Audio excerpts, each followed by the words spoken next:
እግዚአብሔር ቃል ነው አይደል? እግዚአብሔር ቃል አምላክ ነው ላይ ግም ብለሃል። ስለዚህ በአንተ ላይ እግዚአብሔር ቃል ከሶስት አካላት አካላዊ ቃል ነው። የእግዚአብሔር ቃል አካላዊ ቃል ብለን ነው የምናምነው በትምህርታችን። እሱንማ አሁን በአዋል በመጽሐፍ ተላላዝ አንሳቋላን አካላዊ ቃል የሚል የለም መጽሐፍ ቅዱስ ላይ ለምን ታሻለህ? መጽሐፍ ቅዱስ ብቻ እኔ እኮ ኦርቶዶክስ ነኝ። እሺ ከፈለከው አካላዊ ቃል የሚል ከየት ነው ያመጣው? ነገር እኮ አሁን አላልኩም። አንተ ግን አንብበኸዋል። የት እንዳለ ታውቀዋለህ። የለም እንደዛ የሚለው መጽሐፍ ቅዱስ ላይ አካላዊ ቃል የሚል በፍጹም የለም። ውሸት ነው። ችግር የለውም። ሌላ እናውራና እመጣለሁ መጨረሻ ላይ። እሺ ስለዚህ በአንተ ውስጥ መለኮት አለ አይደለ? በጸጋ ተካፋይ እሱም ተስፋ ነው የተሰጠን። በአንተ ውስጥ በመለኮት ያለው በጸጋ ነው የሚል የለም። እስኪ አንተ አላመጣህም። ተካፋዮች ነን እኮ የሚልህ ምንድን ነው? ተካፋዮች ምንድን ነው? እሱን ትጠይቀኛለህ በኋላ። በእኛ ውስጥ መለኮት አለ። አንድ ጊዜ ላይ በሁለተኛ ጴጥሮስ 1:4 ላይ ያለው የመለኮት ተካፋይ የሚልና በቆላስይስ 2:9 የመለኮት ምራት በሰውነት አለ። ልዩነት አለው የለውም? በኋላ እናወራለን። ስለሱ ትጠይቀኛለህ። መልስልኝ እንጂ እንዴ! አሁን ሁለት ጥያቄ አትጠይቅም እኮ አባቴ። እሱማ እመጣለሁ። አሁን ያልኩህ ነገር እኮ አሁን አላልኩም። እየነገርኩህ እኮ ነው።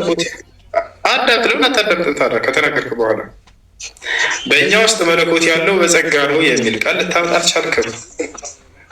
እንደዛ የሚል በፍጹም የለም። እሺ ችግር የለም። እሺ የጸጋ የሚለው የለም። እሺ በጸጋ ተካፋይ ይችላል አይልም? ከሌለ ታዲያ አለ ብለህ አታምጣ። ታዲያ ከሌለ የለም ነው ማለት ያለብህ። ችግር የለም። እሺ እሷ ተጻፈችም። እሺ እዛ ላይ አልተጻፈችም። ችግር የለም ብሎ ማለት የለም። እሺ ያንተ ኢየሱስ ክርስቶስ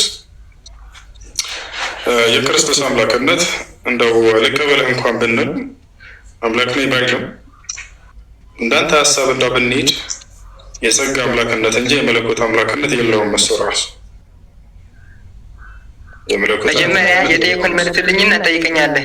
የጠየቁን መልስ መጀመሪያ እየመለስኩልህ ነው። የእርሱ አምላክነት ቀበላችሁ ቢባል እንኳን ሁለተኛ አታዳምጥም እንዴ?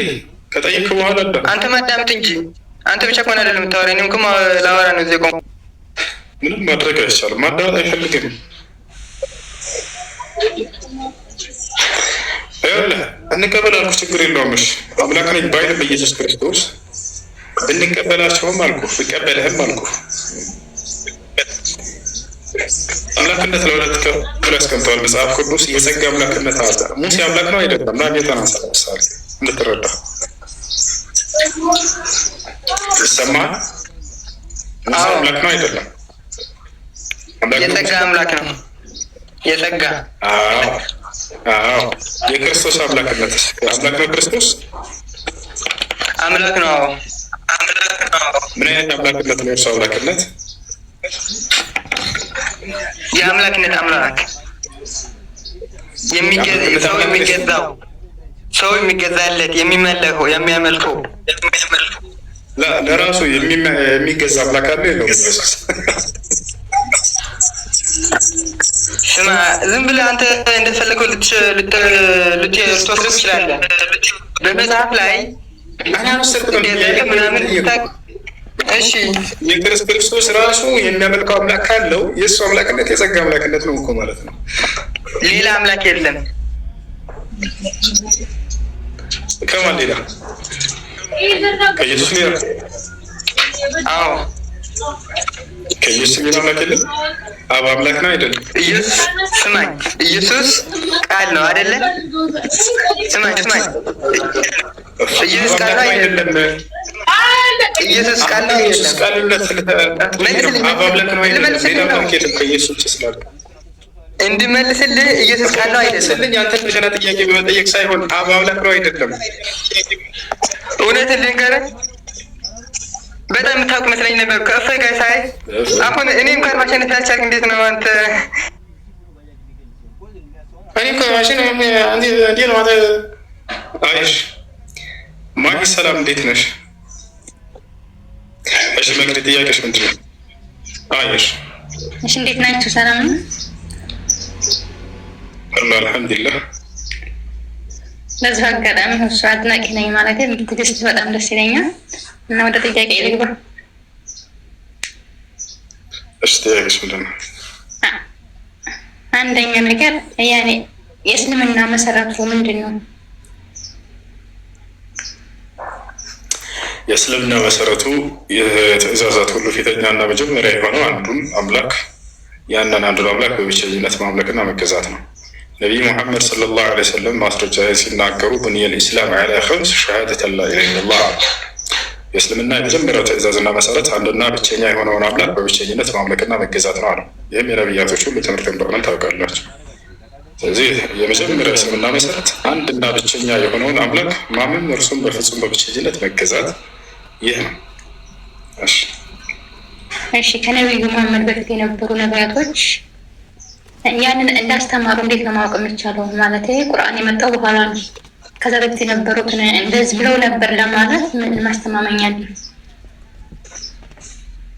አለ? መጽሐፉ ላይ እስካሁን ድረስ ክርስቶስ ጋር መጣና ሰውየው ጠየቀው፣ መምህር ሆይ የዘላለማዊ ሕይወትን ወይም መንግስተ ሰማያትን ማግኘት ብፈልግ ምን እንዳደርግ ትመክረኛለህ ሲለው ትእዛዛትን ጠብቅ አለው። ከዚያ ክርስቶስ የትእዛዛት ሁሉ ፊተኛና መጀመሪያይቱ እስራኤል ሆይ ስማ፣ ጌታ አምላካችን አንድ አምላክ ነው ብለህ ማመን ነው። ቀጥታ ነቢ ሰለላሁ ዐለይሂ ወሰለም ያን የነቢያት መንገድን አመጣ ያስተማሩት አዲስ መንገድ አላስተማሩ። የትእዛዝ ሁሉ ፊተኛና መጀመሪያው አንድና ብቸኛ የሆነውን አምላክ በብቸኝነት ማምለክ ነው ብለው አስተማሩ እርሳቸው።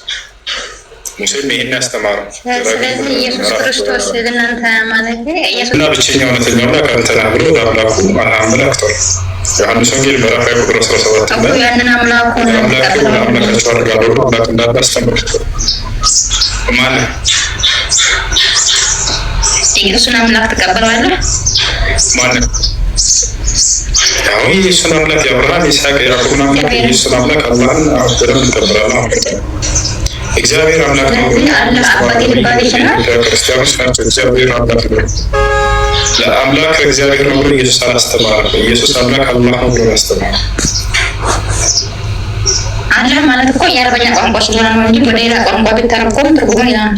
ምሳሌ ፈጣሪ እንደማለት ነው። በኢየሱስ ክርስቶስ ቋንቋ ሲናገርበት ሲያስተምርበት በነበረው ቋንቋ የአምላክ ስም አላህ ነው።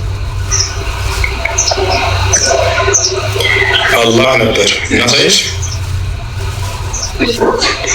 እሺ ኤልያስ ይመቻል ለማውጣት መንቸኛለሁ። ኤልያስ ይመቻል። አንድ ኢየሱስ አምላክ አላህ እንደሆነ አሳይተናል። እሺ ከማይ በላይ ያለች ሰላም ብያለሁ። ይሰማል? እሺ ሰላም ይሰማል። ሰላም እንዴት ነህ? አለን ሰላም አለ አልሐምዱሊላህ። እሺ እንትን ሻሃዳ ለመያዝ ነበር የገባሁት። እሺ እስልምናን መቀበል ፈልገህ ነው? ነበር የገባሁት። እሺ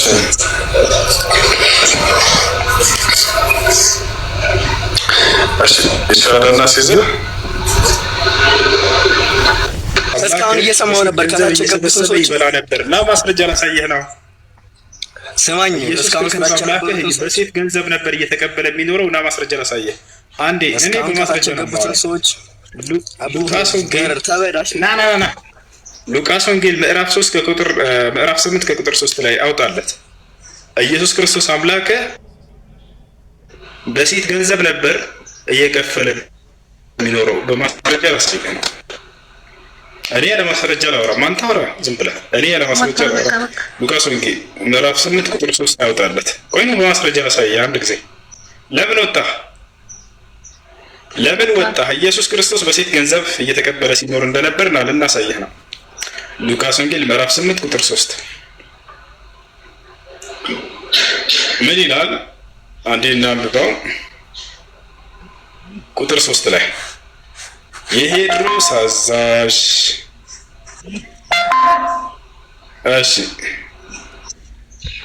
እሺ ምን አንድ እንትን በለው። ቁጥር 2 አድርገው፣ ትንሽ ከፍ አድርገው፣ እንደዚህ ጠጋ አድርገው። ያ ቁጥር 2 ሴቶች እነርሱም 7 አጋንንት ያወጣላት መግደላዊት ማርያም የምትባል ማርያም፣ ቀጥሎ የሄድሮስ አዛዥ የኩዛ ሚስት ዮሐናም ሶስናም ብዙዎችም ሆነው በገንዘባቸው ያገለግሉት ነበር። አሜን ነው። አንተ አምላኪ ብለህ የምታምነው ነው የሴት ገንዘብ እየተቀበለ በእነርሱ ገንዘብ ሲኖር የነበረው ይወዛል ነው። ውሰድ፣ ሰብስበው ሰርና አምላክ የሴት ገንዘብ እየተቀበለ እየከፈለ ይኖር ነበረ።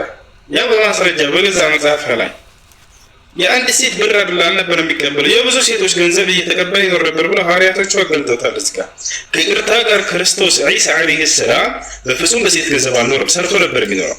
ነቢያቶች ሰርተው ይተዳደሩ ነበረ። ገብተዋል። ነገር ግን መጽሐፍ ቅዱስ ላይ አምላክ ብለህ የምታስበው አካል ያው የሴት ገንዘብ እየተቀበለ በሴቶች ገንዘብ እየበላ ይኖር ነበር።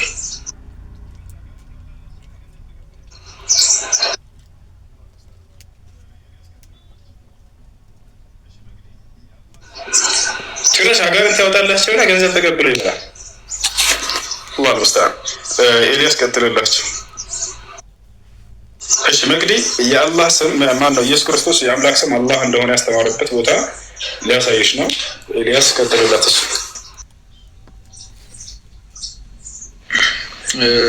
ትና ይሰማሻል መቅዲ?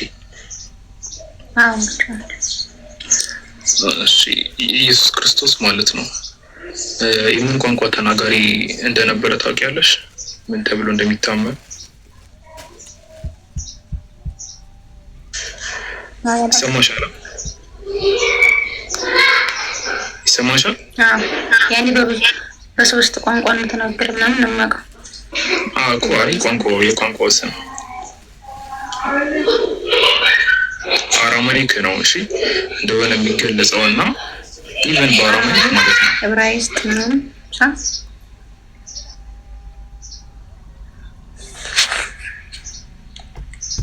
ከኔና ከናንተ ሸንከ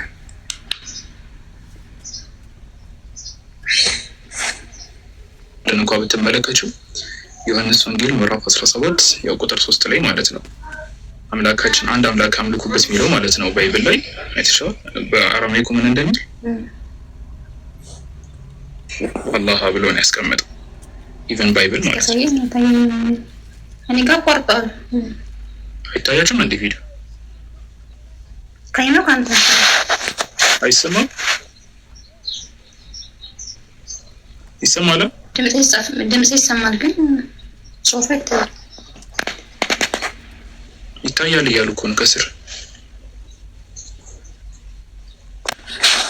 ተመልሶ ሌባ የኔን መሰለኝ እኮ አንዴ እስኪ የሆነ ነገር አድርጊ ወይ ወርደሽ ግቢ። ኦኬ አህመድ ታላህመድ ያው ዮሐንስ ወንጌል ምዕራፍ 17 ቁጥር 3 አራማይኩ ነው ብትመለከቱ እንዲህ ነው።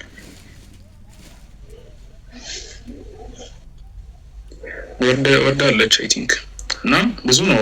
ኢቭን አሁን ላይ ያለው ባይብል ራሱ እኮ ያው የአረብኛው አላህ ብሎ ነው የሚያስቀምጠው፣ ግን ኢቭን ኢየሱስ ራሱ በተናገረበት ቋንቋ አላህ ተብሎ ነው የሚቀመጠው። እና እግዚአብሔር የሚለውን ስም ሲጀመር ማለት ነው እንኳን ይቅርና ሙስሊሞች እንኳን ይቅርና ነብያት ማለት ነው ኢቭን ክርስቲያኖች ከኢትዮጵያ ውጭ አያውቁትም። ይነሳ ታውቃላችሁ፣ ከኢትዮጵያ ውጭ ኢቭን ኢትዮጵያ ውስጥ ራሱ ሁሉ ቦታ አይደለም እስከማውቀው ድረስ የሚባለው እና ከኢትዮጵያ ውጭ ደግሞ ጭራሽ አይታወቅም። እግዚአብሔር የአምላክ ስም አይደለም ደስ እነሱ ይሰይሙት እና ይሄ ነው ማለት ነው። ሌላ ሰው ካለ አስገቡ፣ ወይም ሀሳብ ካላችሁ ረያን ማሂር ማይክን ፍላን መቀጠል ትችላላችሁ። ከሌላችሁ ደግሞ ሌላ ሰው አስገቡ።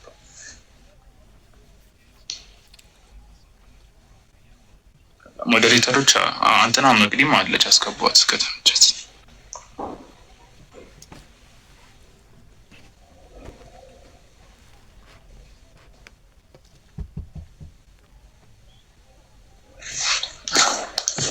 ጥያቄ አለች አቡ ዒምራን ወይ ጥያቄ አላችሁ? አቡ ዒምራን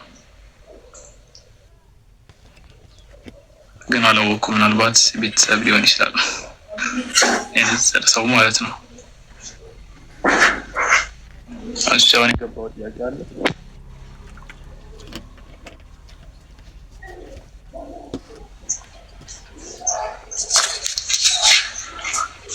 ጥያቄ አለው? እኔ እሰማለሁ። ለምንድን ነው ዝም የምትሉት?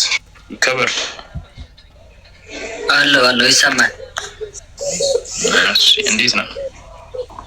ሰላም ጥያቄ አለ አለኝ። እሱ ምንድን ነው ጥያቄ? ቅድም ላይ እግዚአብሔርን የእግዚአብሔር ነኝ ያለበት ኢየሱስ ክርስቶስ ያላችሁት ነበረ እያላችሁ ነበረ። እሱ ኢየሱስ እኔ እግዚአብሔር ነኝ ብሎ ያለበት እሱ ምኑ ጋር ነው ያለው? እንደዚህ ኢሳይያስ 45:5 ላይ ኢየሱስ ነው የተባልከው እኮ አውጣዋ መጀመሪያ እንጂ ያልተጠየቀው አትመልስ ፕሊስ። ኢየሱስ እንደዛ ብሏል ወይ? ብሏል። አውጣው አልኩህ እኮ ኢሳይያስ 45:5 ነው። አውጣ። ተረጋጋ እንዴ። ለምን ትጨዋለህ?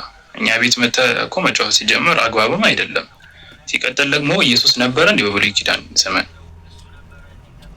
ትንቢት ነው እኮ ትንቢት አይደለም። አሁን እኔ ኢየሱስ እንደዛ ብሎ ተናግሯል ወይ ተብዬ ነው የጠየቀው። ታዲያ ማን የተናገረው ይሄን? ኢየሱስ አልነበረም የዛኔ ሲጀምር። ምንድን ነው የምትለው? ኢየሱስ እንደዛ ብሎ ተናግሯል ወይ ነው ጥያቄው። እኔ እግዚአብሔር ነኝ ብሏል ወይ ኢየሱስ?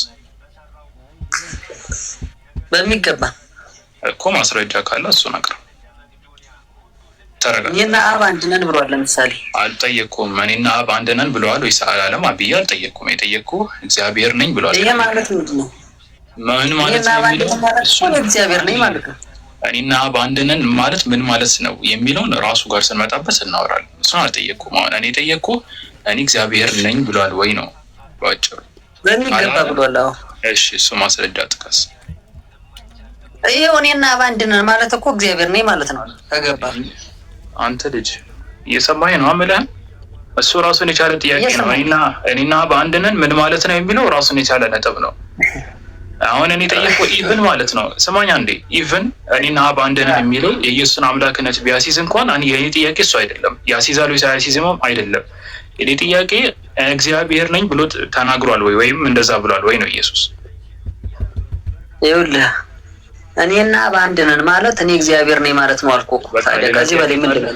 በቃ ሚውት አድርገው። ሌላ ጥያቄ ካለ ቀጥል፣ ካልሆነ ሚውት አድርግ። ለምንድን ነው እንትን ግራ እንትን ብትል? ሌላ ጥያቄ አለ? ልክ እኮ ነው ያለው። አይሰማም? ምንድን ነው ያለው? አንተ አታወጣለትም እንዴ? ጥቅሱ ልክ እኮ ነው። አምላክ እንዳለ እኮ ሊነግርህ እየፈለገ ነው አይደል? እንዲያወጣና ጥቅሱን አሳይ። ምንድን ነው ያለው? ምንድን ነው ያለው? ተረጋግጠህ አንተ ራስህ ምን ብሎ ኢየሱስ አምላክ እንደሆነ አይደለም ማወቅ ፈልገው አንተ? አይደለም፣ እሱን አልጠየቅኩም እኔ። ኢየሱስ አምላክ ነው ወይ ብዬ ጠይቄያለሁ። ምንድን ነው የጠየቁት እኔ? ኢየሱስ አምላክ ነኝ ወይ ብሏል ወይ ነው ያልኩት። እንደዛ አይደለም። ተረጋጋ አንተ። አሁን ገና ጥያቄው እንኳን ሳታዳምጥ ነው እየቸኮልክ ያለው። ጥያቄው እንኳን በስትክክል አላዳመጥክም። ጥያቄው ምንድን ነው ብለህ መጀመሪያ ጥያቄ ሳታዳምጥ አሁን ቸኮል በሰው መሀል ትገባለህ። ሱብሃንአላህ። ሚዩት አድርግ አንተ ራስህ። ቀጥል። እንትና ይቅርብኝ ነው ማን ነው ስም